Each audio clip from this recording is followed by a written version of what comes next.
welcome to the Postmodern Art Podcast, the podcast dedicated to giving artists who are wowing the world over the platform they deserve.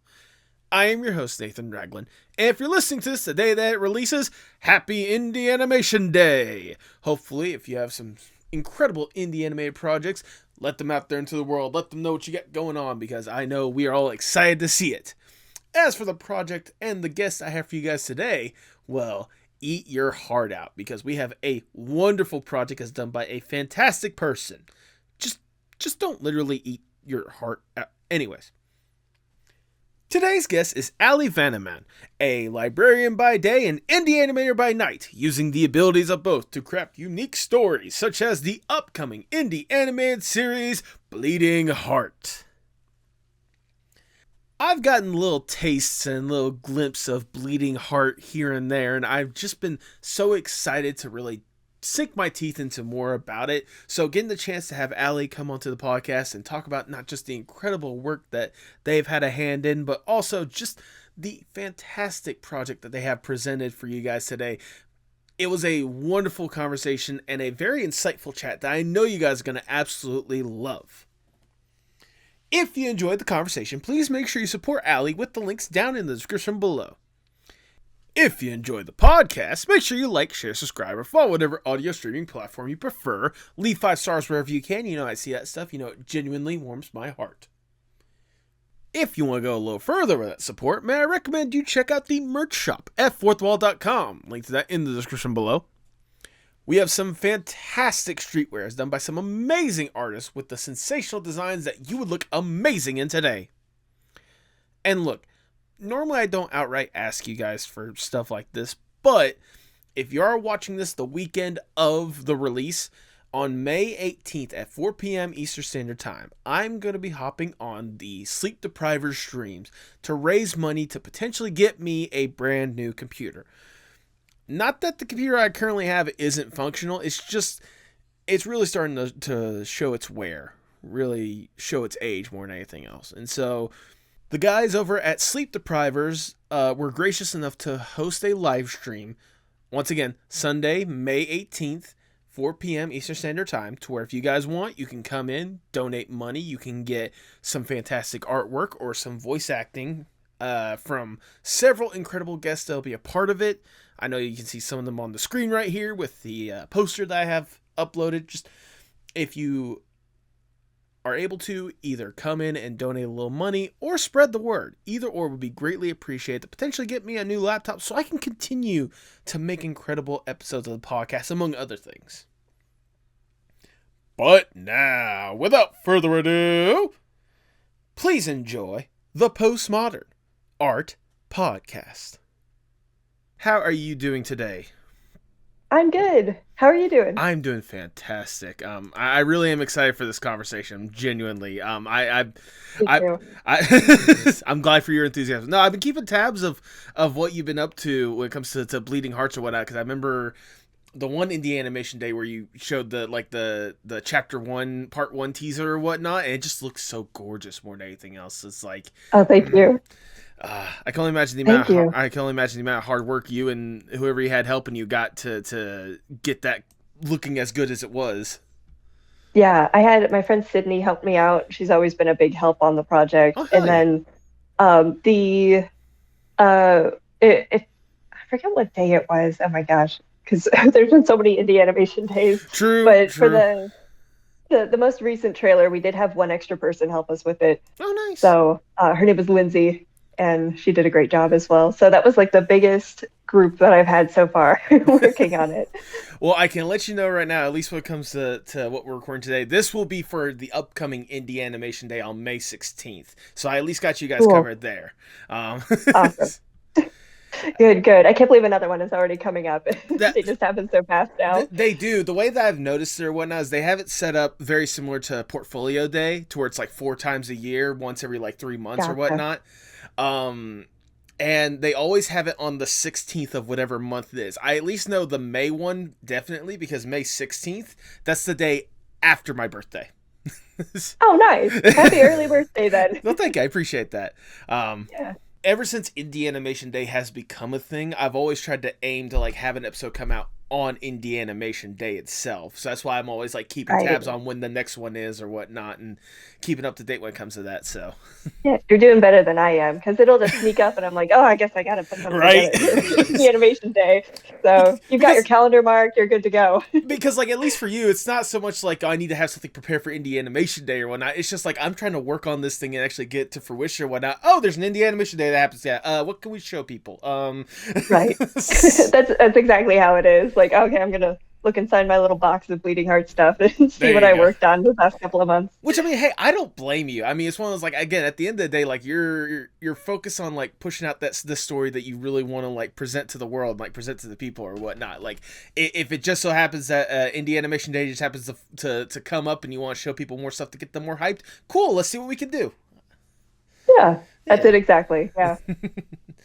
uh, I will say I'm also partially excited for this episode because I know of at least one friend that is super excited for this project. I'm sure you may have.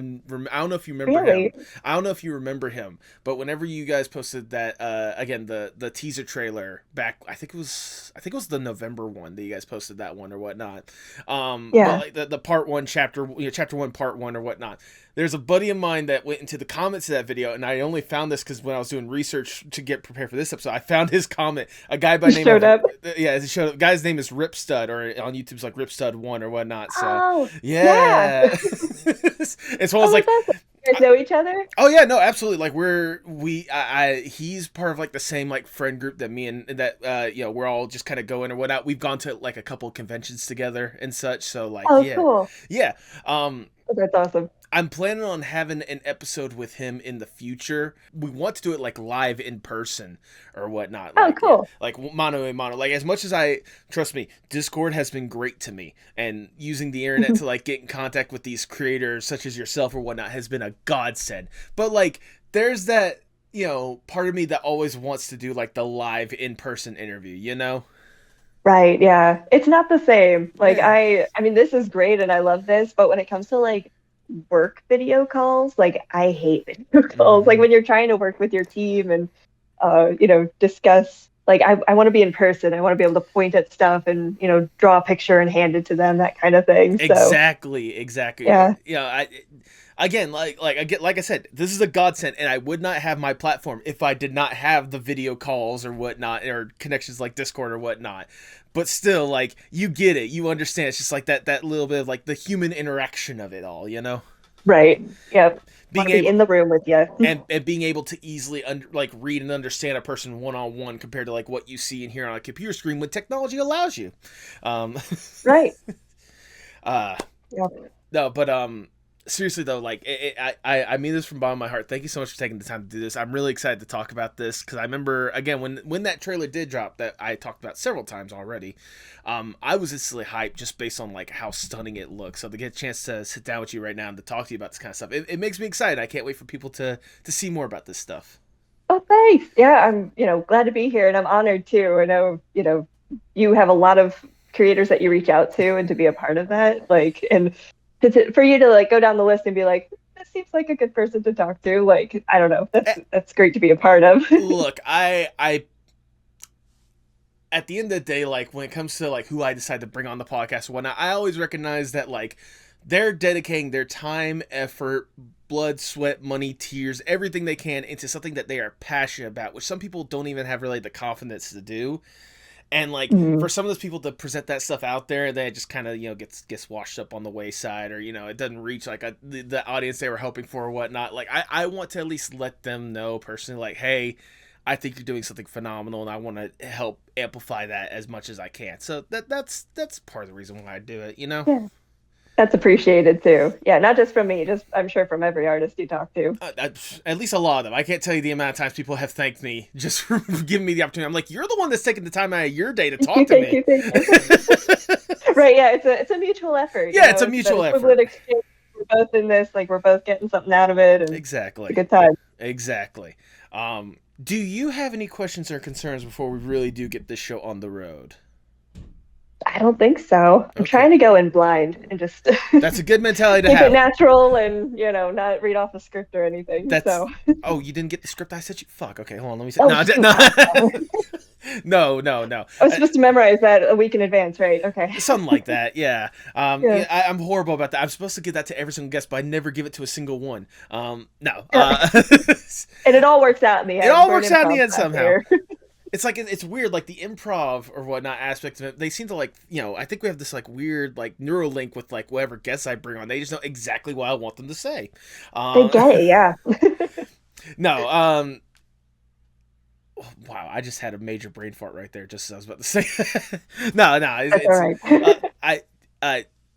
No, obviously there's no script. I mean, I have my, questions, I have my notes or whatnot, or, but like at the end of the day, I always like to tell guests that it's meant to be more like a calm, cool, casual conversation because you guys are taking the opportunity to talk about like what you love, what you're passionate about, what you put so much time and effort into or whatnot. So it's just meant to be just a conversation for you guys to hyperfixate and to talk about what you love more than anything else. It's not meant to be like a, 60-minute conversations or, like a 2020 conversation, something like that, being like, where were you on the night of December 22nd, Right. 1999 or something like that, Were you involved? What's your relationship to that person? What is your relationship to that person? How did you know about the death of the Pope? Where were you the night the Pope died? Where were you the night the Pope retired to heaven? That's it, the ultimate retirement. That is the ultimate retirement. I was going to say, in my lifetime, I've technically seen 2 popes retire. One of them literally, and actually 3, I think. Because one of them literally retiring, and then one of them, yeah. Anyways. All right, Allie, before we really do get going, I must ask the icebreaker question of the podcast, if I may. Let's say you get to go to a desert island on your own accord. It's just you alone with your thoughts. You get to kick back, relax, breathe, get to truly enjoy yourself for a little bit.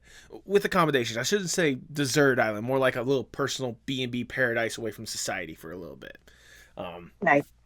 To make sure you don't go completely insane on this island, you can bring one piece of media or one piece of art with you to help with whatever kind of headspace you want on this island. If given this opportunity, what would that one piece be? Oh man. There's so many.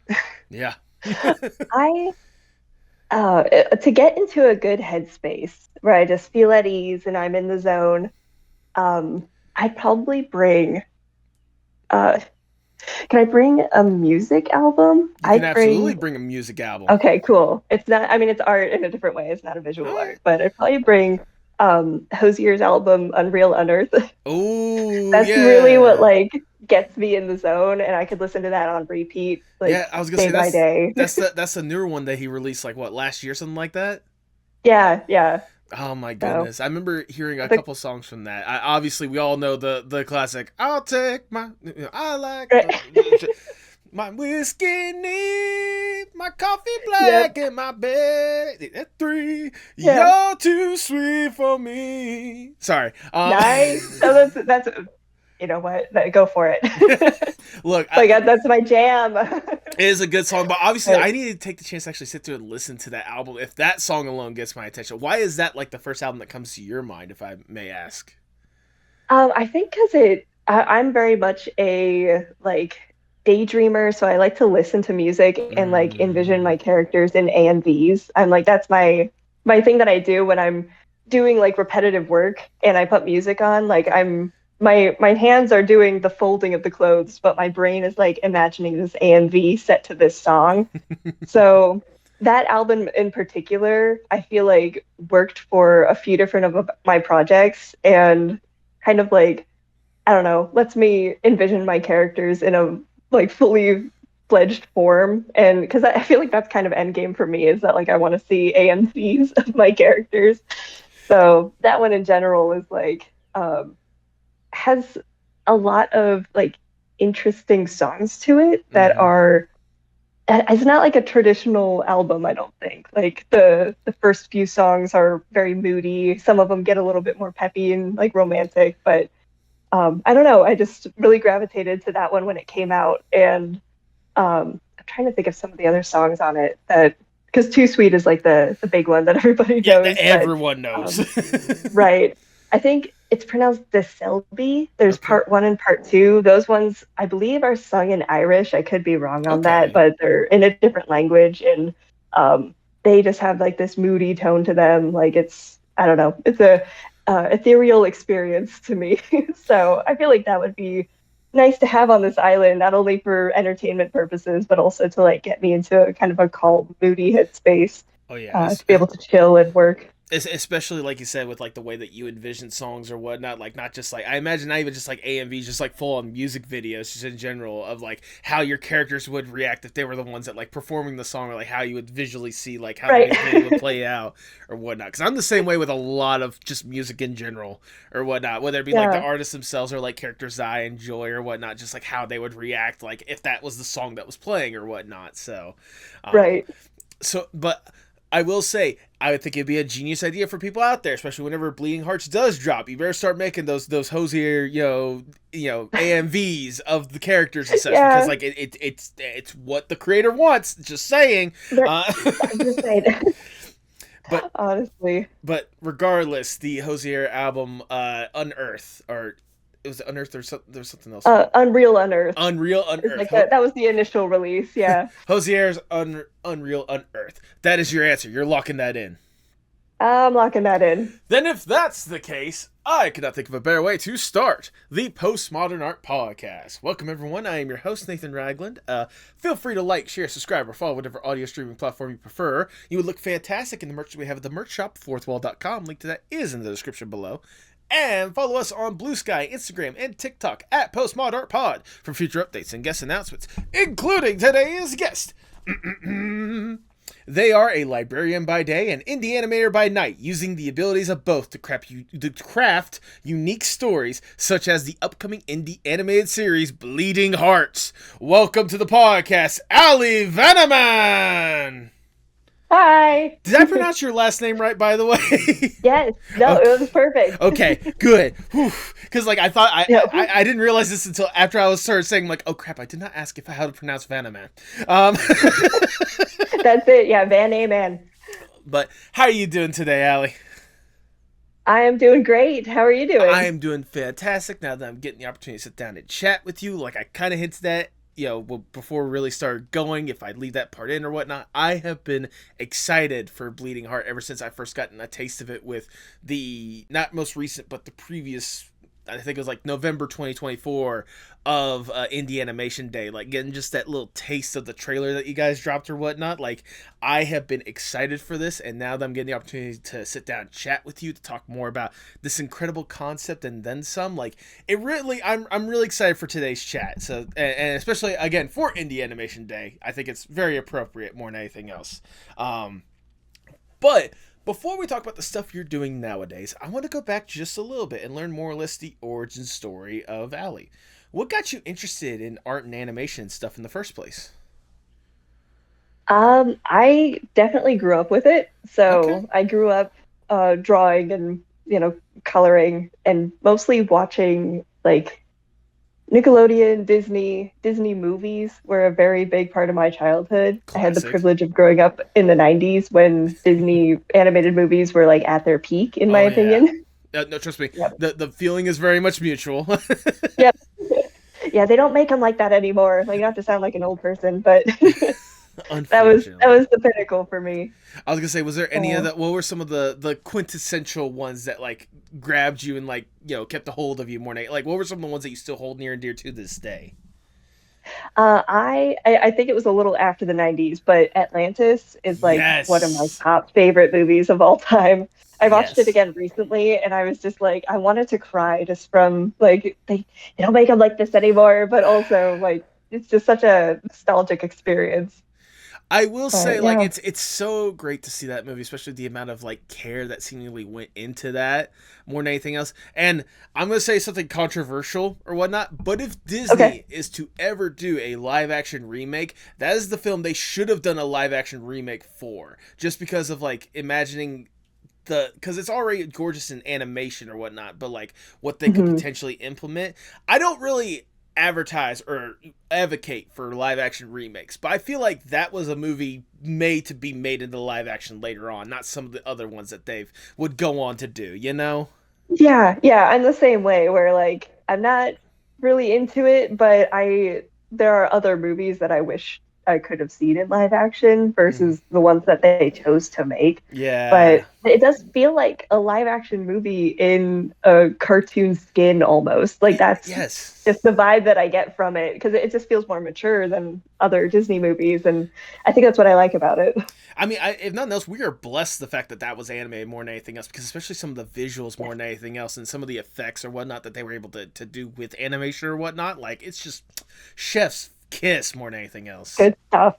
Good stuff. Ah, goodness. Do you Yeah. remember? Or and speaking of like obviously stuff that was obviously the movies were one thing, but like what were some of those shows that you remember growing up loving and like really grabbing your attention and imagination growing up? Um, I feel like I watched more movies than TV, but Valid, valid. I watched like I think I mentioned Nickelodeon. For some reason, the first one that came to mind was Rugrats. That was Okay, a big okay. show that I always watched. Um, Back to Disney Channel, it was like any Kim Possible. That was really big in our family. Yes. So yeah, I think that I spent most of the time with the Disney stuff. So it's gonna be like the Lilo and Stitch series or something, or the Little Mermaid series, like just the Oh my spin-off god, of the movies. I always forget about like the movie. I always forget about the series that came after the animated films or whatnot. Like obviously Lilo and Stitch was like iconic for like us growing up or whatnot, but like even going back a Right, little bit further when it comes to like the Hercules series or Little Mermaid series or right. whatnot, Timon and Pumbaa when they made a series for that after Yeah, Lion King. Like yes, that you're right. you're speaking right to my childhood right here. I'm telling you that Yep. right now. Shared childhood experience. So when did it go from just like a general love and appreciation for like the Disney movies and these shows and stuff to a passion and wanting to make it your career? Like when did you realize that this is something that you could do and want to do for possibly the rest of your life? That actually didn't happen until late in high school, Okay. which is a very risky time to decide to do something new. Because I had been into art, from childhood, and like my parents encouraged it. But at some Mm-hmm. point, I think it was around like middle school, I decided I wanted to be a writer instead, and I wanted Okay. to write young adult novels. And I was, good at it. I liked writing, and I think I had convinced myself that I wasn't good enough of an artist to work in animation because in my Mm, mind then it was just Disney or Pixar or DreamWorks. I don't even know if I knew that DreamWorks was a thing, but I just assumed you had to be like born into those studios somehow, like your parents worked there and then they raised you to be like a child prodigy in art or something. right. So my assumption was that like, oh, you're not good enough for that. So I still wanted my stories to become animated movies. Okay. So I worked up this scheme as like a sixth grader that like if I wrote a book that then got adapted into a movie, I would want it to be Okay. animated. So I was gonna go through like the back door. Um, and I don't know if that was endgame for me. I think it was, but I was also in middle school, so I wasn't really thinking a lot about what I was gonna do with my life. But Right. I knew I wanted to do something with writing. But in high school, like junior year, we had to take a career aptitude test for my English class. Okay. And we were matched with three different careers that we then had to choose one and do a project on it. And I was matched with a librarian, which is kind of Okay. fitting. Yep. a We'll get to the irony of that later We'll get on. to that one. Yeah. The librarian, a freelance writer, which seemed too complicated for me to do this project on, so I skipped over that one. Mm-hmm. And multimedia artist and animator. That was the third Ooh. one. So I thought, oh, that sounds interesting. I'll do my project on that. Like I know what the word animator means. Right. So I got into like what the average salary is and what different like jobs there are. And it kind of opened my eyes to like the fact that it's not just Disney Pixar. Like there are so many different animation studios out there. Even like I guess studios or organizations that aren't even animation based but need animators for certain Right. things, like motion graphic artists. Um, and just this idea that you don't have to be born into Disney to be an animator. Like there's so many other avenues you can take. And realizing that, I decided, oh, I actually think I can pursue this. And like I don't have to be born with this gift of art. I can actually learn how to get better at it if I go to art school. So I applied for art school. And it kind of the rest went from there. So Yeah. No, that's extremely valid. Honestly, I was gonna say the way that you talked about how you didn't realize how to kind of get into the animation business or whatnot. That was literally the same way I was whenever I was like getting ready for college or whatnot. Because I was going into college planning on being a like a sportscaster or something along the lines of that, or a sports reporter, something along the lines of that. Oh, Um, that's awesome. yeah. I went to a college in South Georgia, and whenever I actually got to like see the facilities that like our mass media program, because that's what it was under the umbrella of mass media and such. That's what we were like going into. That's what I was going into. And then I went to a club that they had called the Film and Video Society, and the person that was the president at the time was like needing help with like the short film that he was working on. And so like I helped out with that, and that kind of experience plus being in the Film and Video Society made me realize, oh, so you don't have to just like know someone or be born into the entertainment business to be in the entertainment business. I mean, you kind of do for some case, especially in like live action. There's so many people that bring their buddies along when they make it, but still, like, Right. but still, the fact that like it's not as complicated as you have to be born into the industry. You can actually make your way in there, whatnot. It's kind of cool. It's kind of inspiring, especially to hear that for you. Seeing that was a possibility off of an aptitude test or whatnot, and like going from there in order to really chase that passion or whatnot. Like I can only imagine how relieving it kind of was when you kind of that moment of clarity, I guess, when you realize, oh wait, this is actually a possibility.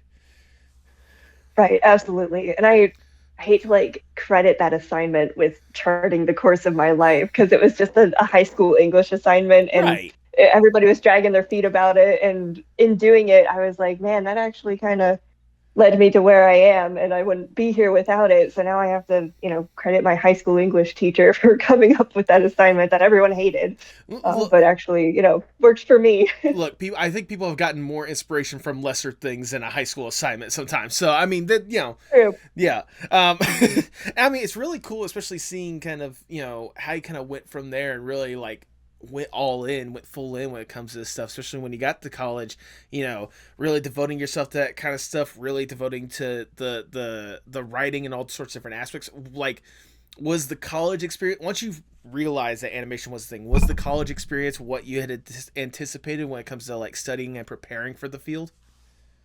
Oh yeah, absolutely. Um, being like kind of detached from the art scene throughout high school, and then Mm-hmm. like in the final hour being like, I want to go to art school, and not really knowing how to like get there. And my high school was not like an arts high school or anything. Right. So my student advisor like didn't really know how to help me, and like even the art teacher didn't really know how to help me as far as like what do I submit to an art school application. So I ended up wrangling together a sloppy portfolio, and I actually visited the school that I ended up going to, Columbus College of Art and Design. Nice. uh, I visited them ahead of time to ask them to look at my portfolio, and they gave me some feedback before I actually submitted it. So that was Okay. really helpful. The other art school I applied to was Cal Arts, and I Mm. applied knowing I probably wasn't going to get in, but I wanted to do it anyway just to say I could. Yeah. Um, and I was rejected, and that's okay because CC80 was my top pick anyway. Well, there you So go. they were much closer to home, and when I visited, I just got good vibes from them, and I was, everyone who I met was super nice, and I just had a great experience on that visiting day. So, I um, I will say side. I know at least for me when I was looking for colleges or whatnot, like because I grew up in a very similar situation, kind of a place that isn't really known for the arts. I like to joke right. sometimes that I lived in the like my high school was one of those high schools to where if you were not in the FFA, the Future Farmers of America, if you weren't one of Yep. them, you were one of the weird ones, and I was one of the weird ones because I wasn't into the farming stuff. Um, Not a farmer. yeah, not a farmer or whatnot. So whenever I was looking for colleges or whatnot, I was looking to be as far away from home while still being in state so I can get in state tuition. And That's yeah, another reason for me going to school in Ohio because exactly. Exactly. cheaper. It's a lot cheaper. And like for context, the school that I went to again, South Georgia, this place called Valdosta State University or whatnot. It was 5 hours away from where I live, so I think I found the Wow, exact right point of what I was looking for. perfect. It was Yep, it was just right. it was literally like 20 miles from the Florida border for context. So yeah, Oh wow. that is how far south I went to get as far away from country bumpkins, and yet I'm still here. Anyways, Yeah, me too. Like, hey, I got 2 hours away from home, and I ended up right back at home. So exactly, it exactly. happened. It happens. It happens. But I mean, like, I imagine the college experience was obviously like, it was really good. It really opened your eyes to what you could potentially do. I mean, I am talking to a two-time American Student Collective Jeopardy Night champion. I imagine the college experience was certainly something special. Oh yeah, I killed it at Jeopardy. How? Oh, I got a absolutely. little too competitive sometimes. I was a bit embarrassing about it, but yeah, I put that on my resume to be like, I have personality, and also I know a lot about animation. There you go. And I feel like over time, I've kind of like, I don't know, that I used to know like the top 10 highest grossing animated movies in order, and like at some point they came out too fast for me to keep up with them. But yeah, we did do fun stuff like that in college. Like, I was part of the animation student collective at CCAD, so we'd have Jeopardy nights or Yeah. Animation Smackdown, which was like a 1 hour animation challenge where they would give us a prompt and we had 1 hour to animate, and then we Oh, would that's all vote fun. on our favorite. It was really fun. I only won it once throughout my time there, but once is, better than none. Hey, you know what? So it was good. you know what? Like, anytime you have those little competitions like that, and you still get a chance to win or whatnot, like it's still good. I know for that film and video society that I was a part of or whatnot, I was a two-time 48-hour film festival champion. So, where what it is Nice. at the beginning of the 48 hours, you're given three prompts: a character, a prop, and a line of dialogue that has to be in your short film, has to be in there, Okay. so people didn't like just already come ready made with like a script or whatnot, like ready to go and all that kind of stuff. Right. And you literally had 48 hours from the time that you got the prompts to the festival that was going to be that Sunday or whatnot to film everything, edit everything, and get it out there for the people to see or whatnot. And I won that thing twice. Nice. Oh, that's awesome. I will say Congrats. the second time I'm pretty sure I won because I was the only one to submit. But a win is a win, okay? I mean, even if it's like kind of by default, like you still put in all that effort to make what is essentially a short film within Exactly. 48 hours. Like that's Exactly. incredible on its own. Like I said, Yeah, a win is a win is a win is a a win. All win is a right. win. Yeah. If you showed up and they were like, and you didn't do anything and they anointed you winner, that'd be different. But you actually like went through the whole process. So that's a double win It there. is a double win more than anything else. And I imagine, like, especially for you, like for me, that was my like little taste and like my first little instances of actually getting to work with this kind of stuff and like actually get a chance to produce something creatively or whatnot. And for you, especially as you developed yourself more into this, I imagine like the ideas that you probably have never even thought about having beforehand really like came to life or whatnot. I know one of the fun ideas I got a chance to look at as I was doing my uh research, my investigations, in fact, was a investigations of Sharklock foams. I'm very curious about this short film. How did this one come to be? What? I imagine this was probably an assignment for a class. So, like, how did this develop into being? So that was my capstone, like senior thesis film. Okay. And I originally came up with like the character of Sharklock for fun because I love sharks or like marine life in general. Right. And I love Sherlock Holmes. I was obsessed with Sherlock Holmes in high school, and I read like all the books possible. And then in college, I think just like it must have been during Shark Week or something, I just doodled this little character named Sharklock, and he was a little shark with legs and wore a little detective coat and hat. And I think I made like some stickers of him and sold a few to friends, like stuff like Oh. that. And it was like just, a little guy that I made that I didn't know what to do with. And then we were pitching ideas for our senior thesis films. And I had decided that I liked two ideas, which at this point I don't really remember what they were. But we had to have three. So I threw Sharklock in there at the end. And I was Okay. like, that's my kind of throwaway idea, just to have three for this assignment. And everyone loved Sharklock. So I ended up going with that. And it actually became a whole thing. Like I became known as Sharklock at school, which was fun and cute. And I still am to some people who only know me as that. But yeah, it started out as just like that little throwaway idea. And then when everyone really liked it, I thought, okay, well, let's do a 3-minute thesis film on it and go from there. And I've thought about doing more with him, but kind of just kept it there for now while I pursue other ideas. But yeah, it's funny how those things come around. It is interesting, and especially after seeing the film or whatnot. I just thought it was just a lot of fun, like especially how you were able to Oh, portray thanks. the characters or whatnot, and like the designs are lovely. I love how you design the Thanks. characters as such. Like Thanks. I think it's definitely gonna be a theme as we talk about more of the stuff that you've developed or whatnot, and are developing, I should say, or whatnot. But like it's just so much fun, but also leads me to asking a question as well. Like, obviously, you said you love like the marine biology, but what is it about like animals in general? Because like there's a connection with that, and obviously the big thing that we're going to be talking about when it comes to bleeding heart or whatnot. You seem to have an affinity for like animating animals. Is there a reason why that is like the preferred way to really like express your thoughts or express ideas? I wish I had like a profound answer for Okay. that, but I think it's just because like um I don't know.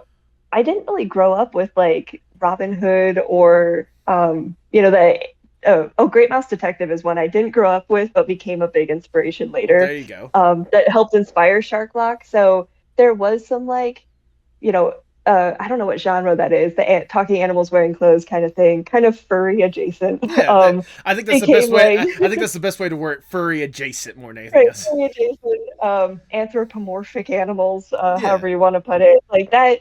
Um, I don't know. I think I just always liked drawing little animals wearing clothes. I did grow up with like Beatrix Potter stories, things like Okay. that.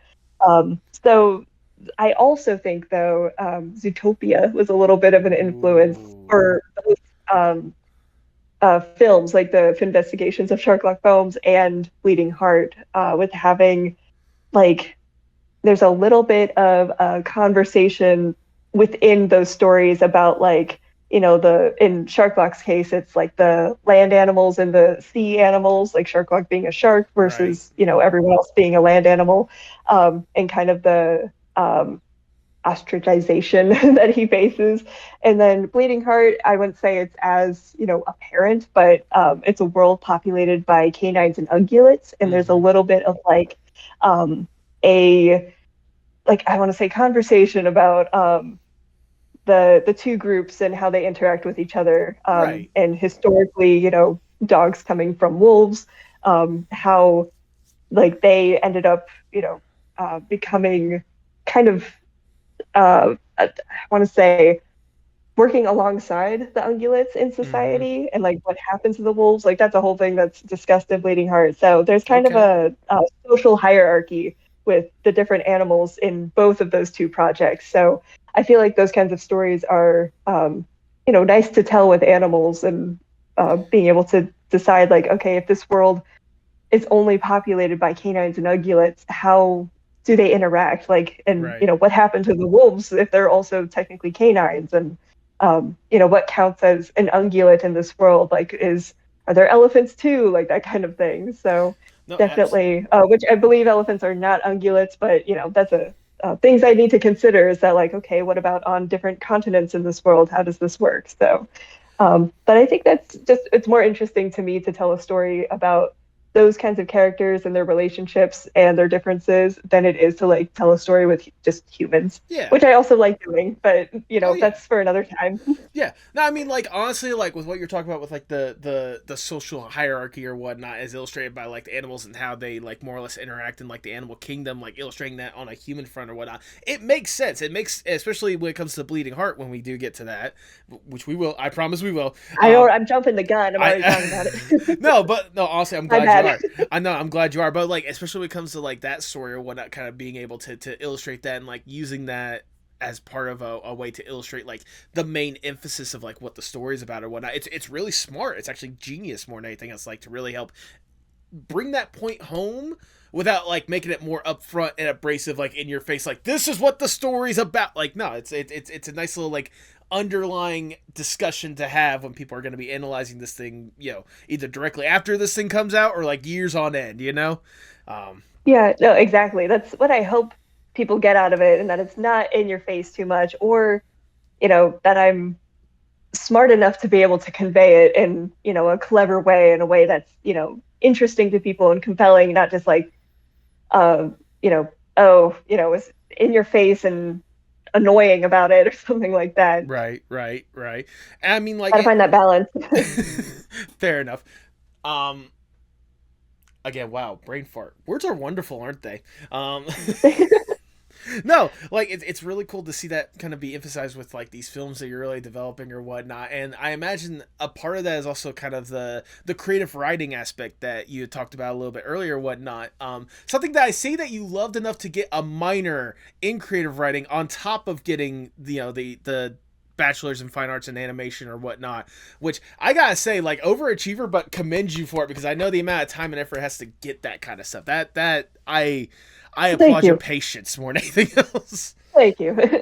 I think I'm actually not even sure if a minor was required for us. Now that I think about it, it's been so long since I graduated. I don't remember what being a student was like, honestly. Right. But I loved my writing classes, and I loved screenwriting the most. Yeah. So they only had like two screenwriting offerings for creative writing, and I took both of them, and it was, one of my favorite classes that I took. But definitely, like, I cannot stress the importance of not necessarily a screenwriting class, but like a writing class to anyone who wants to go into like animation or just indie animation. Um, like being able to tell a story in a compelling and like succinct way is Mm-hmm. just like that'll make or break your, project that you're working on. Oh, So I'm absolutely. really glad I went that route. Well, I was gonna say, like, I imagine, especially for you, because like you had mentioned earlier that you had thought about like the creative writing aspect in one form or fashion. So, like, for you, like, how important is that creative writing aspect? Not just for, obviously getting this degree or getting the minor or whatnot, but like for how you've been able to apply it with like the projects you've been tinkering with since then. It's been like uh, completely necessary, like instrumental in driving these projects, because I think it's one thing to come up with kind of a loose idea and be able to like I'm trying to think of an example. Like from I guess in the case of Sharklock, we can go back to him Okay. being able to like say, okay, Sharklock is a shark with legs and he solves mysteries on land. Um, but like, okay, that's a concept. It's not really a story though. So being able to tell a story, whether it has a formula to it or not. Like I love formulaic stories that have a Okay. nice, neat beginning, middle, and end. That have that rising action, that point of no return in the middle, the dark night of the soul, Mm-hmm. three-fourths of the way in, like that kind of thing. I like it when I can tell where we are in a story. Right. So with that kind of I guess like backbone or like skeletal structure for your story. Um, in my personal opinion, some people don't like the formula and they just want to do what they want. Right. I think that's completely necessary to have in order to be able to tell a story that people are actually going to want to see. Because if I just explained, oh, Sharklock's a guy or a shark with legs and he solves mysteries, people are going to say, oh, that's cute, and then move on with their lives. But if I go deeper into the explanation that, like, oh, Sharklock is a shark with legs, he solves mysteries with his best friend Dr. Flotsam, and they have to investigate who killed the lighthouse keeper for nefarious reasons, and like then people are getting more invested in that story. But then also being able to convey it within that very tight time frame. For me, it was like a 3.5 minutes, I think, Right. is even more important. Like knowing what dialogue is necessary, what dialogue is just padding. Are there aspects to this that you can take out to save yourself some time? Or are you just trying to land a joke just because you think it's funny, even if it doesn't really fit in there? Like these are all writing concepts that you learn through those kinds of classes and through that kind of study that are super necessary and important to have in order to like tell the best story you possibly can and Yeah. make sure that like that concept that you have, which might be amazing, is conveyed in the way that it deserves for an audience to be able to enjoy it. Yeah, no, absolutely. I was gonna say, like, especially when it comes to like, what you were talking about with Sharklock in particular. Like, whenever you only have like a very limited time frame to tell that kind of stuff, sometimes the formula works. Like, sometimes you need to go with the formula. And I mean, obviously, at the end of the day, it's gonna be different strokes for different folks. People are gonna want to, some people are gonna love and enjoy the formula and love to see how it progresses from point A to point B in this, nice little path in one form or another. Yeah. Um, and some people they just want to like feel it out, and like it works in different situations, it works in different ways like that. There's obviously successful examples of that in the world today of both obviously making its way work. For you, I can easily see, especially with Shark Lock, especially with what you could potentially be working on or whatnot. Like, it makes sense. I also imagine it's very easy for you to see that, especially when it comes to the job you eventually were able to get upon, which we teased out a little earlier, being a librarian, which I imagine that must have been a fun little, I guess, detour in a way of what you were anticipating or whatnot. Yeah, 100%. It's a strange twist of events that I didn't anticipate like at this time last year. Um, so I grew up, or not grew up, I didn't grow up working. I started working at 14, which is still pretty young. Yeah. But I was a page at a library, which is like a library assistant, basically. Mm-hmm. So someone who shelves books and keeps things tidy and helps patrons every once in a while. So I did that on and off while I was at school. Or I did it like all throughout high school, went away to college, and then when I would come home for summer break, I would go back to the library and work again. Okay. I eventually got a full-time job in Columbus where I moved back there for a couple years and worked at an animation studio there. Mm-hmm. Eventually it went under during COVID, unfortunately. Unfortunately. So yeah, we had a good run. We Yeah. held out as long as we could, and then we just had no more money. So Well, I was gonna say, if I remember correctly, doing my little bit of research, were you? I believe that studio you were doing like promotional work for Warner Brothers, right? Like for Space Jam, a new legacy or whatnot. that was a separate one. That I was a did do separate that one. though. Okay. Yeah, Okay. separate one. So I'm not sure if this particular studio, if I even put it on my resume, because I think I got other things after that that kind of like bumped it off in a way. Okay. Gotcha. Um, so I don't know if it's on there or not, but it was a studio called Ohio Film Group, Okay. and they were in partnership with another studio that they also created. So it was like a sister studio Okay. called Lengi, Lengi. Okay. And they actually, the movie that I worked on for them actually came out last week. Wait, what? And yeah, so it's called Sneaks. I don't Sneaks. know if that's Oh familiar. my I feel like god! some people are gonna be like, I I saw the trailer for that and like it was a fever dream, so you forgot about no, it. But I was saying yeah, that's not exactly. I remember seeing the trailers for that like here and there and whatnot. I'm thinking to myself like, that is an interesting concept more than anything it's a else. movie. It is a movie. I mean, the fact that It's a movie for sure. for those who don't know what we're talking about or whatnot, it's basically a story of basically like sneakers that actually can speak and talk or whatnot, and like a pair of them get separated, and now they're trying to get back together. Yep. Yeah, it was pitched like while I was at the studio, my boss would say like, "Oh, it's Toy Story with shoes." Interesting. Um, which I love Toy Story, so you Yeah. know, it was fun to work on. It was a very strange movie, but I don't want to get too into like the business logistics of what happened with the studio or anything, but Right. essentially what happened was that I worked on a very, very, very early version of the script, like maybe the first version that existed. Okay. So I did yeah, so it's changed so much since then that nothing I did is in the movie anymore, but Right. the foundation of the movie is still there. Like I went to see it and it's still like very familiar. Like a lot of the scenes I could see, oh, that character is the new version of that old character that was in that first version. So Okay. it was an interesting experience, but it's funny how like it came full circle in a weird way that like that was my first kind of big break at this really small studio in Columbus, Ohio. And now like it's in theaters. It's not super wide of a release, but like it's out Right. there now, and I am in the credits, so There that's you go. something.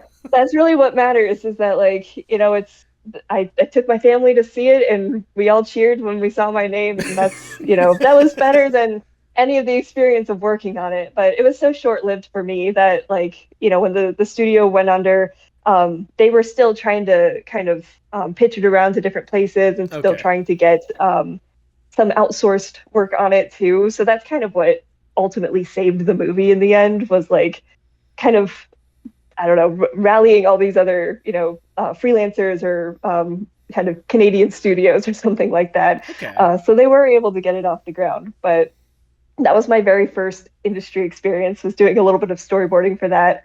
Um, and then that's after the studio closed, I came back home and kind of dilly dallied around here for a little bit and worked a couple of part-time jobs while also freelancing, and the Space Jam commercials that I worked on was one of those Okay. freelance things. I So I imagine it has some. yeah, I have to ask this. It must be weird to think that like some of the real like industry experiences that you've had to have or whatnot is like working with stuff that involves like these big giant NBA stars. I have to ask, how's your feeling when it comes to sports? Are you a big sports fan? not necessarily. I don't mind watching a Cavs game with my parents, Okay, but I okay. also couldn't tell you like anything about I almost said the characters, if that tells you anything. I meant the players. So I can't tell you anything about the players. See, that's Oh my that gosh. that's See? what I was thinking of, considering the fact that again, like what I have gotten the chance to know about you or whatnot in this little chat, but also like seeing the stuff that you're working on or whatnot. I didn't think that sports was a major presence in your life, but yet some of these big opportunities when it comes to major industry stuff involves a lot of sports stuff for some reason. So It's funny, yeah, yeah. It's basketball for some reason yeah, seems to be really, which is funny because I don't think I ever did any of the scenes with LeBron James in the Space Jam commercials because I don't think he was animated in those. He was live action, but right. LeBron being from Akron, Ohio. I'm gonna blank on Akron, Ohio. Thank you. I wanted to make sure I Gotcha. got that right for anyone watching this who's like, I'm a huge LeBron fan, and Allie got that wrong. And like, I was born in Akron, so it's Oh, kind of there you funny go. that there's that relationship there. Yeah, I mean, especially when it came to like at least the Space Jam stuff or whatnot. I imagine obviously it was probably more fun to work on the anthropomorphic animals aspect, like the bugs or the Daffy and such. So absolutely. Yeah, that was another thing I think I noticed while working on it, and because at the same time I was also working on Bleeding Heart, and I was like, why is mm. it always animals? Oh, and then I was putting together my demo reel, and it's all animals. Like I don't have any human characters in there. Like I should probably fix that because I need to diversify the portfolio a little bit. But at the same time, I feel like that keeps getting me more jobs animating animals wearing clothes. So it's Yeah. kind of worked out in my favor a little bit. Well, I imagine one way you're trying to diversify that palette a little bit is this one series that I've seen you tease about here and there or whatnot. I imagine there's not really a lot of progress on it just yet, but what is this series that you're teasing called The Taste of Gold? Oh my gosh. Oh, I was not expected to talk about this. Mm. The Taste of Gold is a Western novel that I wrote the first draft of. So Okay. novels kind of in quotes. Um, but I have been considering turning it into like a graphic novel or Ooh. even like I would love to animate a trailer for it. I feel like I love animating trailers just because that particular project would be way too big for me. So I think if I could create a graphic novel and then animate the trailer to kind of promote it, that would be Right. like a dream project. But yeah, it's a Western novel um, about a bounty hunter who falls in love with his quarry, essentially. Okay. So yeah, I mean, I and it's was. been kind of a. I'm sorry. You Oh, go go ahead. ahead. No, you go ahead. Oh, I was just gonna say, like, it's very self-indulgent. It's something that like is very far apart from anything I've worked on or done before, and it was something that I made during kind of an art block like Okay. hiatus period for me, where I was burnt out from doing anything art related, essentially, from freelancing and working on Bleeding Heart. So I decided I just wanted to like take a break from it.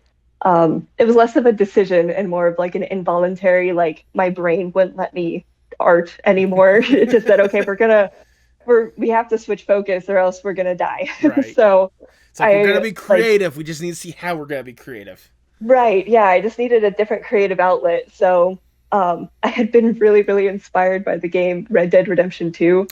And Beautiful. Okay, I uh get that immediately. yeah, yeah. So and that when you were asking earlier about what piece of media I would want to have on an island with me, that's like up there with the Hosier soundtrack. So I would love to take Red Dead Redemption 2 with me as well. So that's kind of like my second answer. But I needed that outlet, and I was so inspired by that it actually started as a storyboard for my portfolio Okay. with these characters. And it was just supposed to be a one off thing. But eventually I was so immersed in my own like story that I had written that I wanted to develop more of the characters and decide like how they got to that moment in the storyboard. So I wrote a book, and now I'm trying to figure out what to do with it from here. But it's something eventually I'll post more about probably. But Yeah. It was more for me than for anybody else. Well, isn't that how a lot of projects start out being? It's like, something that they want for themselves that they put out there, and a lot of people are like, "Ooh, like." Right, yeah, like me too. I'll take that. Also, I'm not gonna lie. Yeah. Whenever you were saying earlier about like when you were debating between Red Dead Redemption 2 and the Hosier album or whatnot, my mind all of a sudden went to like the memes I've seen a lot of days where they have Arthur Morgan just like singing stuff or whatnot, or like singing just a bunch of random songs or whatnot. I'd rather take my whiskey neat, my coffee black, in my bed at 3. Oh my gosh, that's amazing. I need the full version of that. Right? Honestly. I'll see if Uh, I'll see if we can find some way to connect with the voice actor, see if he can get that in the studio and get that recorded. right, yeah, I'll call him up. Or even someone who does a really good impression too. Like, if you want to do it, you should do it too. Like, I'll I need think to you see can hit those notes with the Arthur Morgan voice. I need to see the full lyrics before I can go full Arthur Morgan. You know? Right, yeah. No. But, oh man. I saw like little bits of this again while I was doing the research or whatnot when it comes to the taste of gold or whatnot. I just thought that like it looked really cool. Plus, like you said, maybe diversify the portfolio a little bit when it comes to more than just animals or whatnot. Because honestly, the designs I have been able to see or whatnot, that's another thing I just gotta commend you on, just point blank. Like the designs I have been able to see you like push out there for whatever project it is, you do a really good job like really finding a good definitive figure and like really emphasizing it, because your character designs are outstanding. I love how you Oh, thank you. I love how you present like all these different characters or whatnot, and especially when it comes to like Taste of Gold. Like I think you really did a good job emphasizing like the idealized version of like the Western or whatnot with the designs I have been Oh, able to thanks see. so much. And I I know like, appreciate that. oh no, absolutely. Like I it does leave me kind of curious as well, because like you were talking about potentially either make it just like a novel or a graphic novel in one form, which I would recommend, obviously, if you can't do that trailer, because I've seen several trailers for like books or whatnot, or like graphic novels where they do like a little bit of animation or whatnot, and it always looks good every single time. Oh yeah. But I imagine like for you, like, I know this is like a personal self-indulgent thing, but like where would you like to potentially see like, how much of it do you have like, idealized? How much do you have of it like actually? I know you said you had the first draft basically done or whatnot, but like how far would you like to go with Taste of Gold if you were given the opportunity? Oh man. If I guess like end game, like something kind of a pipe dream idea would be to have it be adapted into an animated movie, Well, there because you that's go. just where I want all things to end up apparently. But on my own, at least, I think I'd like to just self-publish it. Okay. And again, either it could even be an illustrated novel too, but I think I would want there to be an art, like visual art aspect to it in some Mm-hmm. way. Um, but again, it's one of those things that I was really just doing it in my free time and goofing off for fun. And I wrote it with the intention of never sharing it with anyone. And then I reached a point where I was doing it for August, which is throughout the month of August. August. Yeah, it's so funny. I love it.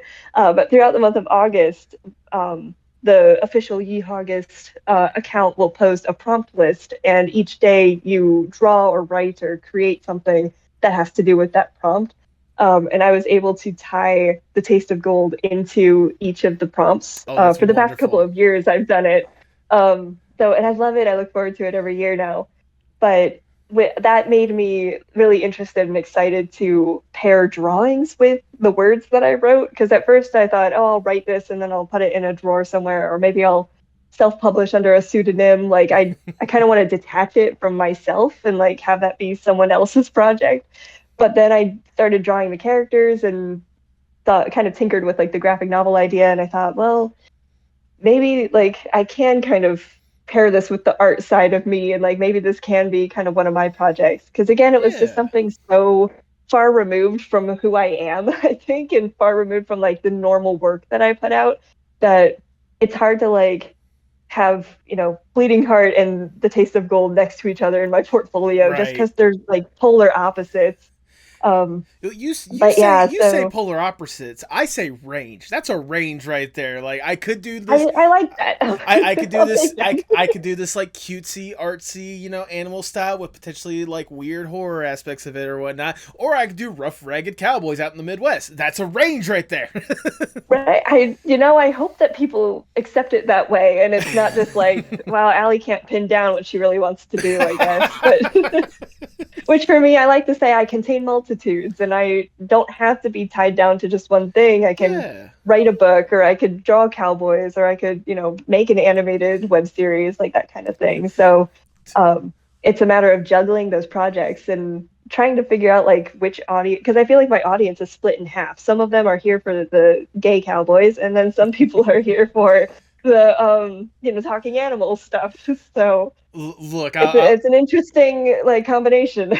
look, I think this podcast is a good way to find that middle piece in the Venn diagram of both, because it's not the first time I've had gay cowboys on this podcast. It's not the first time I've had Nice. cutesy animals on this podcast. Shout out to Professor Nice. Bees for the gay cowboys, and shout out to Lord knows how many guests when it comes to the talking animals and such. Talking animals, yeah.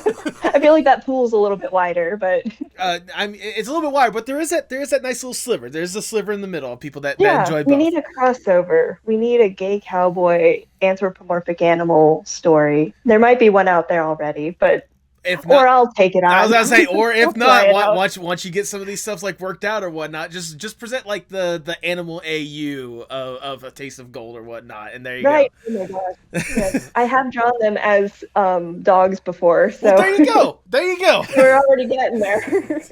I mean, I feel like dogs is probably a good choice because I feel like horses would be a little bit too on the nose, It'd be a little odd. It's like, how does that work? That's kind of something I thought about with Bleeding Heart. I was like, technically cowboys wouldn't exist in this universe because the cows are like personified. Yeah. So they wouldn't have cowboys to drive cattle because the cattle are the cowboys themselves. Like, I don't know.